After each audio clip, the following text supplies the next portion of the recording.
Imbog sa entrapment operation ng NBI ang sospek sa pamemeke ng lisensya ng Kaap.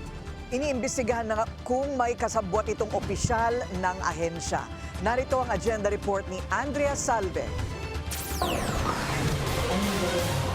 Sa gitna ng bitag na transaksyon sa isang mall sa Maynila, naaresto ng NBI ang lalaking ito.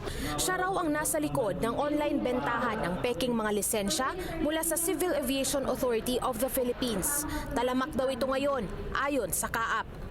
15,000 pesos para doon sa certification ng aircraft mechanic at pilot as well as sa mga lisensya na in-issue nitong subject. Possession per se nitong mga fake licenses would raise a disputable presumption na ikaw yung nameke. Sa pag-iimbestiga ng Kaap, isolated case naman daw ito at hindi pa nagamit sa loob ng ahensya. Pero hindi nila ipinagsasawalang bahala ang issue. Katuwang ng NBI, inaalam na rin nila ang posibilidad na may koneksyon sa loob mismo ng Kaap ang sospek. Nagpaalala rin sila sa publiko na maging mapanuri dahil hindi basta-bastang nakukuha ang ganitong mga lisensya. Meron po tayong required training dun sa nag-a-apply. Meron din po itong mga certificates required in accordance dun sa ating Philippine Civil Aviation Regulation and International Aviation Safety Standards.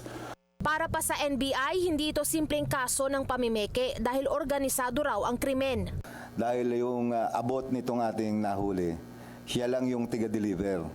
Iba yung tiga-gawa. Iba yung tiga-transact. So, hindi ito mababaw na transaction lamang, maaaring isang sindikato. So we will dig deeper on this case siguro. Sumailalim na sa inquest proceedings ang nahuling suspect sa kasong falsification by private individuals in relation to the Cybercrime Prevention Act. Para sa agenda, Andrea Salve, Billionaire News Channel.